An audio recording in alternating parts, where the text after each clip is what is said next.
But hidden away in the station building and behind nearby bushes were Tito's communist partisans. The train pulled into the station and the British locked their prisoners in the trucks. One of those caught in the trap was Milan Zacek. I was already in the boxcar. I had one small pocket mirror and I took a look what happened along the train. And then I see the whole train was locked.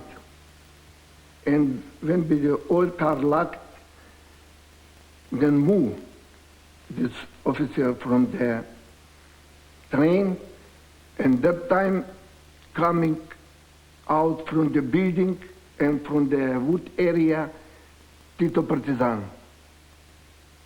Sure, everybody else was scared, fearful. And they began hammering with their fists on the inside of the trucks and yelling imprecations, not at the Tito's partisans, but at our guardsmen, accusing us with some justification of having lied to them and betrayed them. And that was the most terrible experience I had during the war.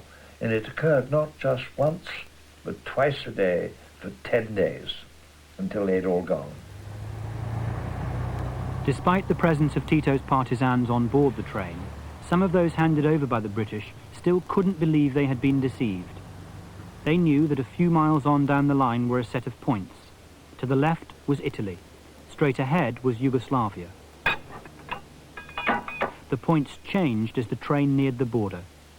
Seconds later, the train disappeared into the Karavanken tunnel and through the mountains to Tito's Yugoslavia. Nigel Nicholson, disgusted at what he had been ordered to do, wrote in his daily situation report that the anti-Tito troops believed they were being sent back to certain death, and further, that the British troops found their task most unsavoury. I wrote those words in the daily situation report, which was circulated to our battalions and upwards to division, that we had the utmost distaste in carrying out this order. And there was a most frightful row about that. I was sent for by the General, or his Chief of Staff, and told that whatever truth there was in this, I should never have stated it in a public document. And further than that, I was told, and it was more or less dictated to me, that in the next day's situation report, I must deny what I'd written the day before and say that we have every reason to believe that they would be well treated once they got into Yugoslavia. It was totally untrue. After several days, word reached those left behind in Austria of the British deception. Their loved ones had not been sent to refuge in Italy, as the British had promised, but instead returned to the hands of their bitterest foe. It was really like an apocalypse scene. This huge field, you could hear sobbing and crying. Everybody just like Dante Inferno, really. It was something that I could, in the worst nightmare, I could not imagine anything like that would happen. So everybody had at least one of their own returned, and they knew what happened to them. They would be killed, and who knows, tortured, knowing what happened during the war. So it was terrible. Brigadier Lowe's order of the 18th of May included in the definition of people who should be handed over to Tito's forces such civilians of Yugoslav nationality as can be classed as their camp followers. This is a clear extension of the written order Brigadier Lowe's corps received, which only said soldiers could be sent to Tito. But Brigadier Lowe's order was copied to his superiors, who raised no objection to it. Who were these camp followers? Nina Lenchek, who was actually in the camp, says they were almost all simply civilian refugees who were in the same camp as the soldiers just because they were related to them. She herself wanted to go on the train with the soldiers because she was told they were going to Italy. Luckily for her, there wasn't enough room. These were some of her relatives who weren't so fortunate. Her sister, who was returned with her soldier husband to Tito. Her mother and father got onto the train as well, in the promise of reaching safety, all classed as camp followers. Her father was a professor of education and one of Yugoslavia's leading poets. He had never been involved in any of the fighting. Nonetheless, once the partisans got hold of him, he was beaten. They spit on him, they kicked him and beat him. So he was really handled terrible. And so were others too. They were terribly humiliated and hit with the butts of the guns and spit on, and well, they really treated them horribly. Nina's father was condemned to 2 years in a forced labor camp. He emerged a broken man. Of the hundreds of civilian camp followers the British tricked into returning, there are no figures to show just how many were ill-treated by the Yugoslav communists, but at least their lives were spared. The anti-Tito soldiers on these trains feared they would all be executed, but senior officers like Lord Aldington had been assured by Tito's men that only the criminals amongst those returned would be tried and the rest simply re-educated. In order to learn just what happened to the anti-Tito soldiers, you have to travel to the concrete blocks of New Belgrade in Yugoslavia. Here lives a man who has kept silent about his role in the repatriations for nearly 45 years. A major in Tito's partisans, Simo Dubajic, helped to negotiate with Brigadier Lowe the handover of all the anti-Tito forces. He says that at first he too was told the lives of the anti-Tito soldiers would be spared. One night in late May, he was given altogether different orders. They came in the evening after my report to Tito on the 25th. They came to me in the evening with this decision to go to Kochevsky Rog and to finish off this job which had been started. From the ranks of this 11th Brigade, it was ordered that 80 to 90 volunteers and communists be taken and that they should finish off the job. The anti-Tito soldiers were taken along the railway line, deeper and deeper into Yugoslavia, until they reached the remote mountainous forest of Kočeva, a place foreigners are still forbidden to enter. One of those the British handed over, and someone who was never before given a filmed interview, was an anti-Tito soldier called Milan Zarcek. In the forest, he witnessed the brutality of the partisans. When I come from the load, there was one victim sit down, naked, only has the underpants all bloody, all around the blood. He has no eye. And still was one the communist with the sleeve turning up, and he tortured him. And he no cry, nothing, but he sit, he no saw nothing because he has no eyes more, only blood coming down.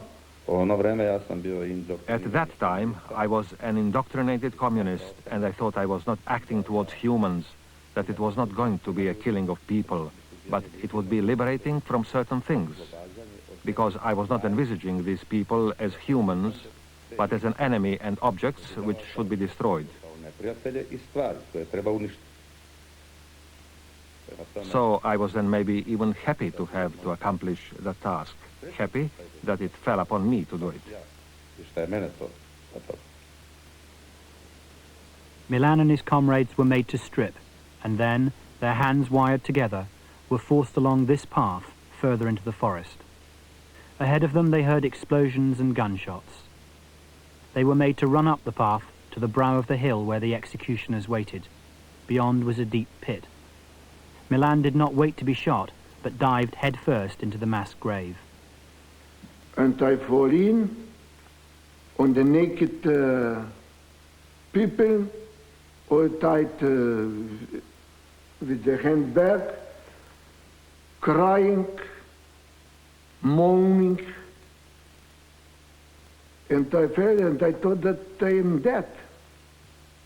And I lay down and so on the backside, and that I looked just on the opening of the pit.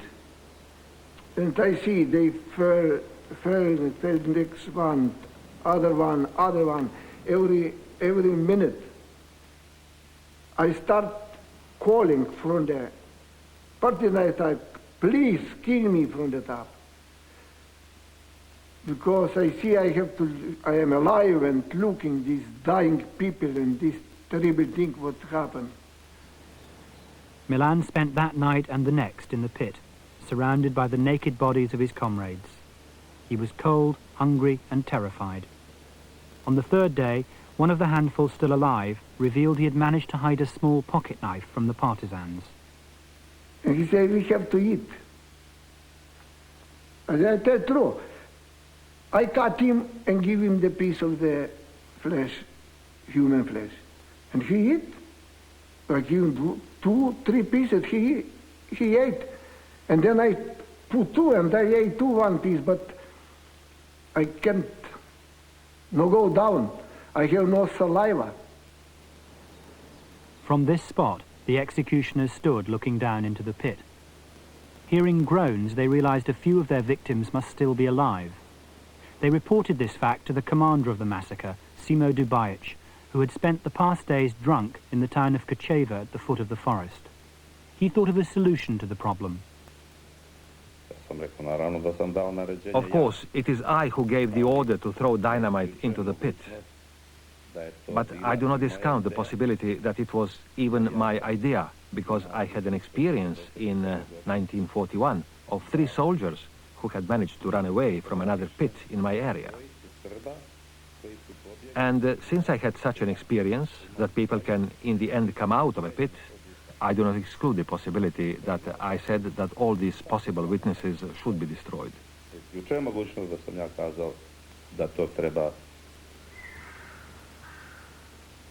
Ironically, it was the dynamiting of the pit and the consequent loosening of a tree that was to prove Milan Zacek's salvation.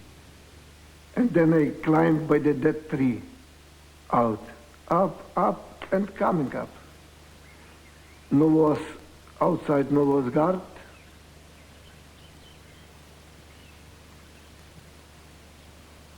I was happy that I breathed fresh air. After surviving an incredible 5 days and nights in the pit, Milan staggered away and hid in his home village. 1 year later, he was smuggled across the border to Italy and safety. We gained access to the hidden caverns of Kocheva and secretly filmed the results of the work of Od.зб's executioners. Milan may have escaped, but his brothers were left behind. This is Joe, John, Tony, Ignatius, and Stanley. They've been killed. This Tony and Ignatius, they've been twins, and they've been tied together too. And 4 brothers of us were 1 time on the massacre place, together. This then is the final resting place of Milan's brothers, and the vast majority of the 26,000 other anti-communist soldiers returned to Tito by the British. Brigadier Cowgill, a retired army officer and director of the British Management Data Foundation, has carried out a private investigation into the repatriations. His report says the British acted as they did out of grave operational necessity. There was the threat of a major confrontation with Tito. Tito was concerned with the greater Yugoslavia and had his eyes on not only Trieste and parts of northeast Italy, but also Carinthia and southern Austria. And this got so tense that it was, at one stage people thought it was likely to be the first battle of World War III. And coupled with that, we had the astonishing and almost unprecedented situation that many of the refugees didn't want to go back to their home, and that added an extra complication. But the overall operational situation that 5 Corps then found itself in made the necessary clearing the decks, which was in fact Alexander's phrase, essential. One of the Cowgill report's key points is that the repatriations were rushed through because the British Army had to get themselves ready in case there was going to be a war with Tito. and it's clear Tito's men did cause difficulties initially. These British soldiers are seen ripping down one of the proclamations the partisans put up in Klagenfurt, claiming Tito's sovereignty of southern Austria. These were the problems Harold Macmillan would have been told about when he visited Five Corps.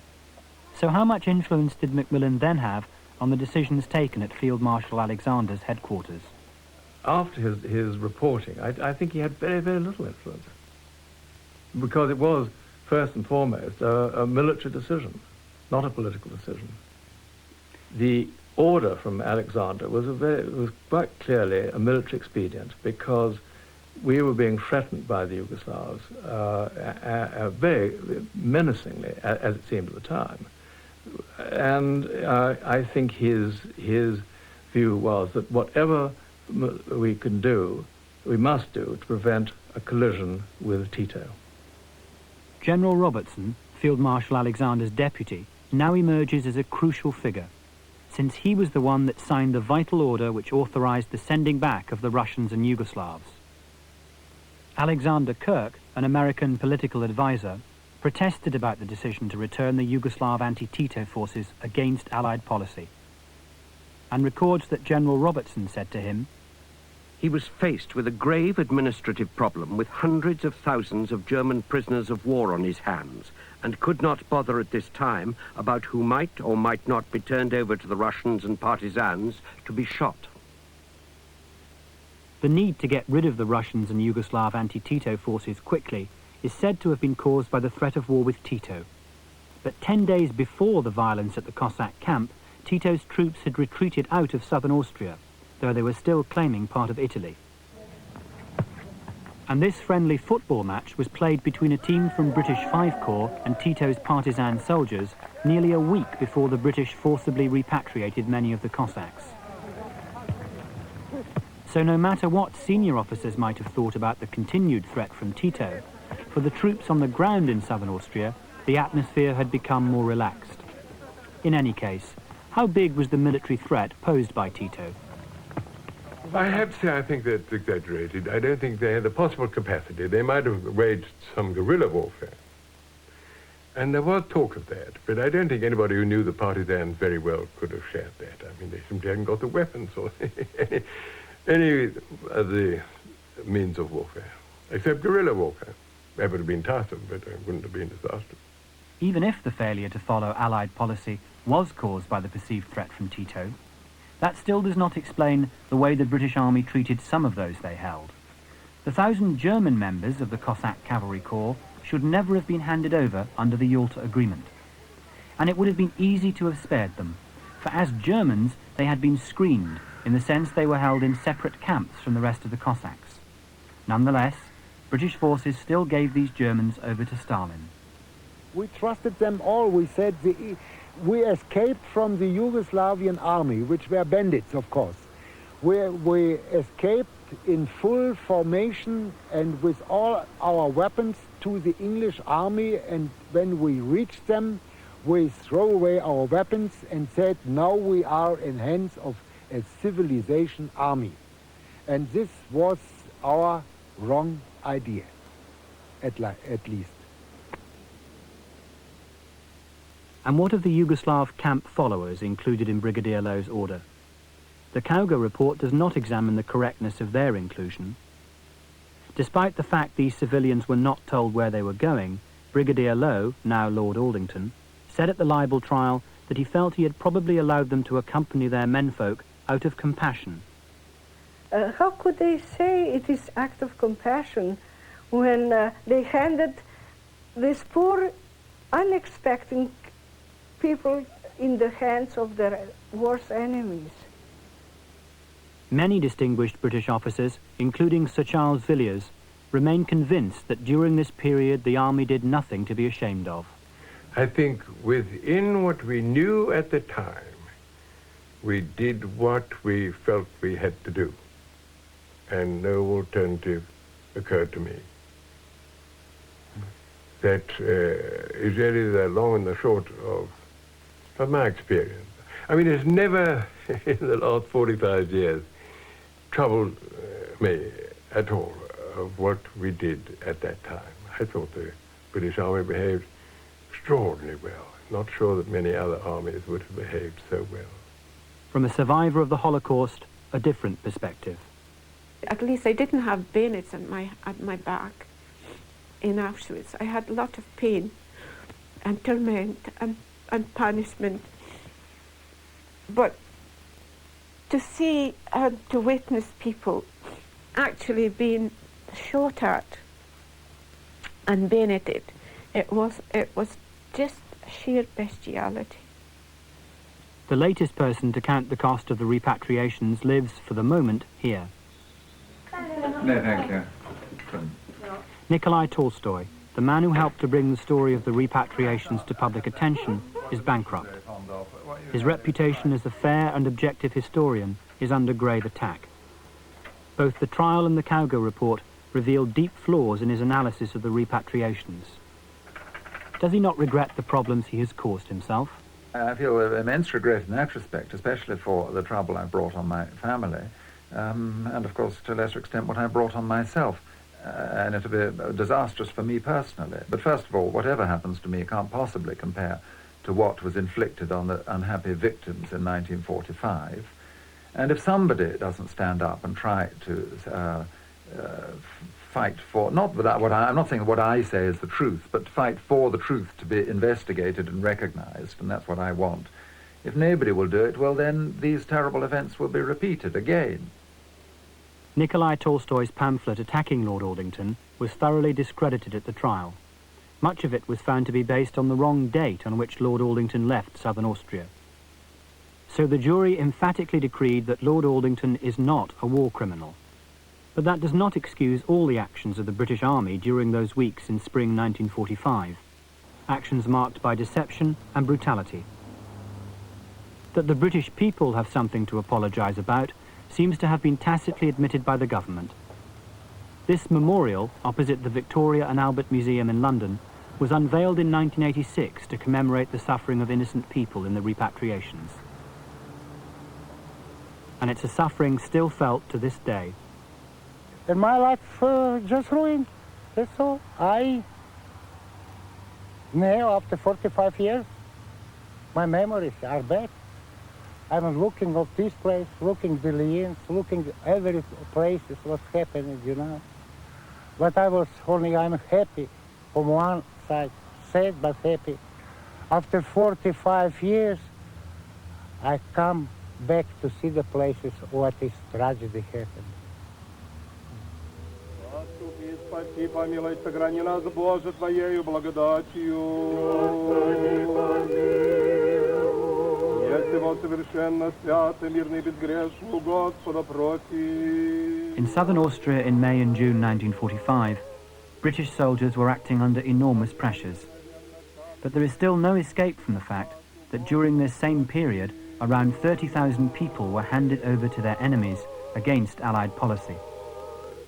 One emotion is common to many of the surviving victims, a feeling not just that in the aftermath of the war they were personally betrayed, but that ideals like justice and compassion, which they had trusted the British to uphold, were betrayed along with them.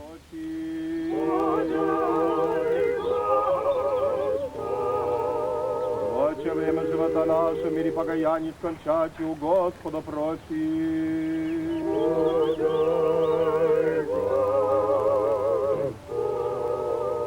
Христианские кончины живота нашего, безболезненный, непостыдный, мирный, доброго ответа на страшном суде Христове просим.